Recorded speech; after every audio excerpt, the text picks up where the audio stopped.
Well, TD Jakes, he made an announcement on Sunday that he is retiring as lead pastor at the Potter's House. I wanted to share it, and we started not to do it this way, but the thing that moved me was I wanted to share it with our e-church.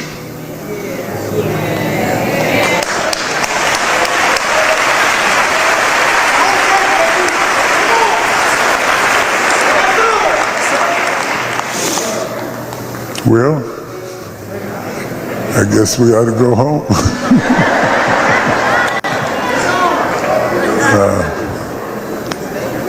Please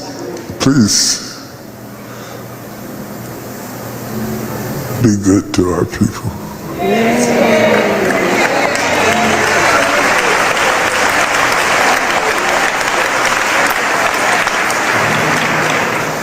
Please help them. The humility that you see is real. The weight is unbelievable.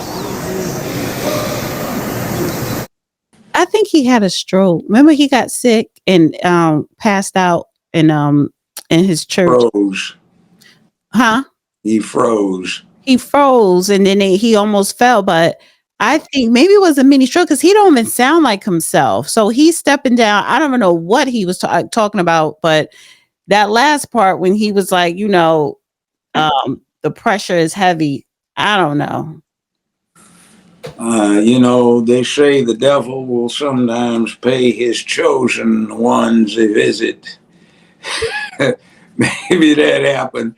And if you want to see something or read something amusing, read Dante's Inferno about a certain level of hell being reserved for a certain type of prelate. Mm-hmm. I always found it extraordinary that anybody would get rich off of saving souls. That sounded like a quick pathway to hell, if there is such a place. But anyway. All right. And if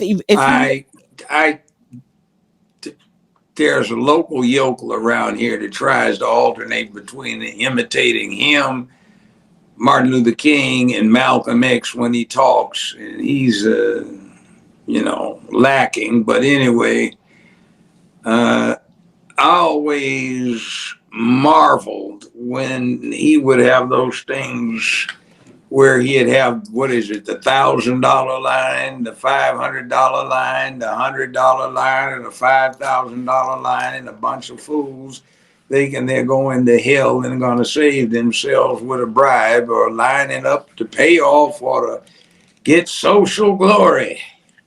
I always thought it was offensive. I mentioned this to you last week, and I was like, oh, let's just save John Legend for Monday, right? Because this is quick. And if you notice, I'm doing a lot of the quick ones first before we get into the meat of the show.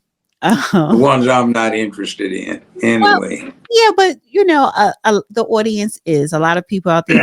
I understand. That's why we have what we have in the United States, because the typical American is more interested in idol, or shall we say, idol worship. But in this case, not the statuary kind, the cinema entertainment idols, and they don't have any real heroes anymore. So this is John Legend. He's accounted a good singer, I take it. Yeah, but he go again calling Trump a bigot. America made a decision that I strongly disagree with, and it seems that we are reaping the whirlwind right now, putting someone who is a terrible leader, especially in crisis. He's already out blaming people, misinforming people, dividing people, when a smart and responsible and good political way to handle it would have been to bring people together. Oh, absolutely. That's what you want. Be a comforter in chief, Why do you think that he's latched on to diversity so much? And he wants that fake mammy Kamala Imhoff to be his boss. Go somewhere. Find some presentation. Did you hear when he said comforter in chief? But I want to finish playing the clip. Yeah. Oh, he's a bigot. So it's a belief that there's a hierarchy of racial groups and that his group is superior, genetically superior. He believes that. Right. Whenever he talks about competence and qualifications, any white man will do for him. Look at the last guy who was Secretary of Defense. He was a 4-star general, supremely qualified black man. And then see who he puts in after him. That's the level of bigotry that he has. Any white man is better than that. This guy doesn't understand policy, does he?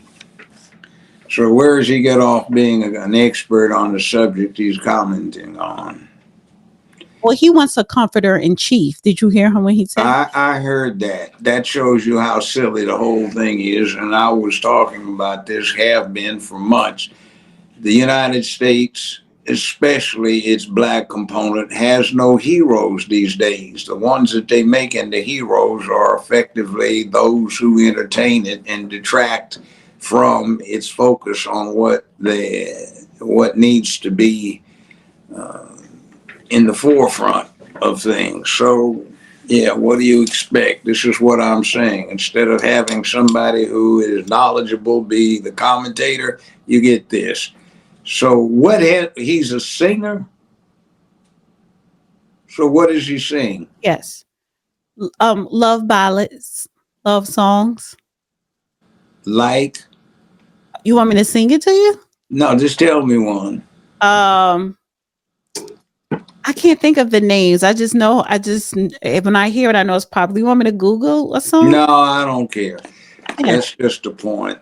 And this person's trying to tell you about policy. Quite frankly, the government needs to trim down its federal employee workforce, and something needs to be done about the tariff situation. We've had tariffs, heavy tariffs, which had made the country prosperous until the end of World War II, when the devastated circumstances of Europe and Asia dictated that a wise course for the United States was to use its tremendous wealth to build its customers back up so they could buy. But before we reduced the tariffs, certain interest, American investing interest and business interest, decided to export the factories and manufacturing capacity of the country to overseas locations and hire overseas employees, and then sell the very cheaply made products or inexpensively made products back to the United States for great profit. And then the tax situation changed, so they escaped taxation that was reasonable. And now we're in a mess where we have the sordid spectacle of American farmers being paid not to produce agricultural products and importing, on the other hand, most of the agricultural products that we do consume here.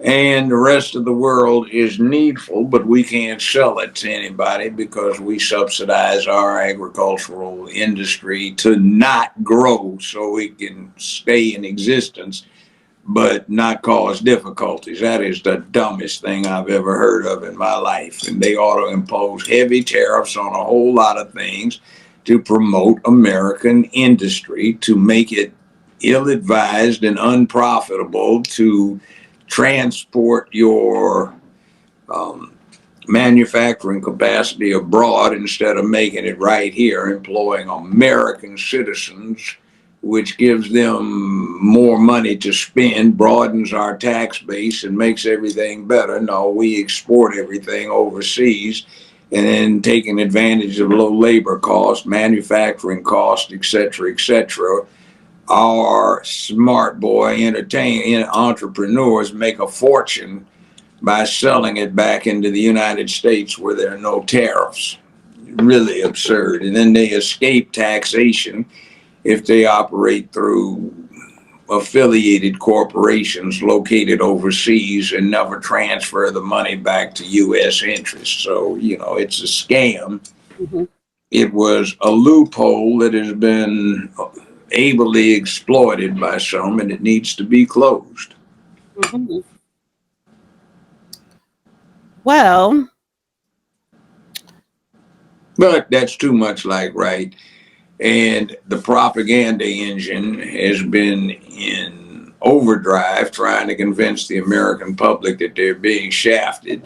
And people who don't have the slightest inkling of how an economy works or what international trade is about or international diplomacy get all on board, shrieking away hysterically about how this is awful. Mhm.